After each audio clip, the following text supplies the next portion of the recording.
সুন্দর সুযোগ হাতছাড়া করা যায় না। ও কৌশলে লাল একটা চাদর বিছাই দিছে। লাল চাদর যখন বিছাই দিছে ইনকাম তো তখন জমজমাট।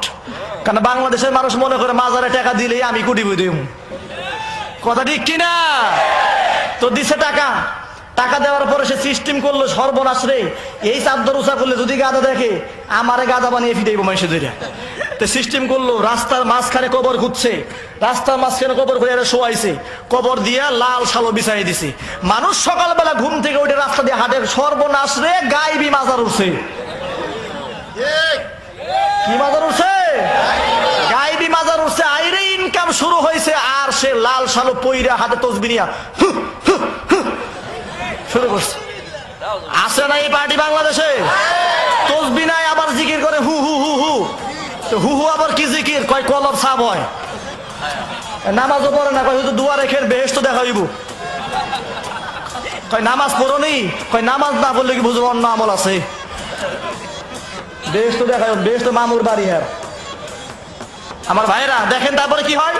এরপরে যখন টাকা পয়সার বিজনেস উড়াধুরা শুরু হইল, তখন চিন্তা করলাম এত বড় বিজনেস তো হাত ছাড়া করা যায় না। তখন একটা উরস শরীফ ডাক দিল। কি শরীফ?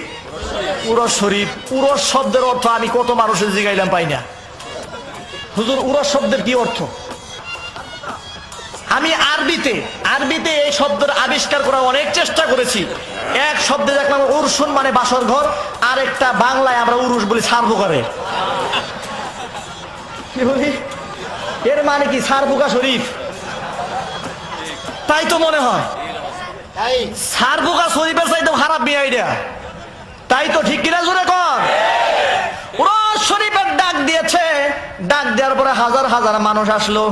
বাবার হু হু শুনে পাগল হয়ে গেছে। মনে করলো হু দেয়, না জানি এর ভিতরে কি আছে, মনে করে নিশ্চয়ই কিছু আছে। হু দেওয়া শুরু করলো, আর মানুষেরা টাকা দেয়, পয়সা দেয়। মাহফিল তো জমজমাট। উরস শরীফ এবার গরম শরীফ শুরু হয়েছে। বেশ কিছুদিন পরে এই জায়গায় একবার মুরিদ চলে গেছে ওই যে আসল পীর সাহেবের বাড়িতে। ওই জায়গায় আবার উরস হয়।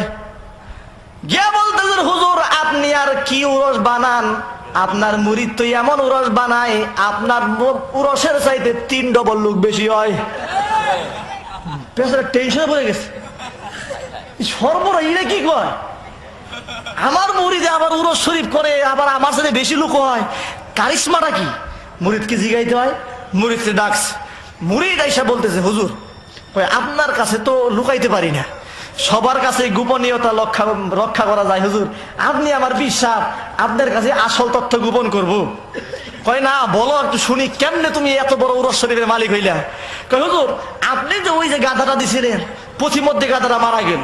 মারা যাওয়ার পরে কান্দতেছি, মানুষ টাকা পয়সা দেওয়া শুরু করছে। আমিও সিস্টেমে রাস্তার মাঝখানে কবর খুঁজে করবো, কবর দিয়া গায়েবী মাজার ঘোষণা দিয়ে দিছি।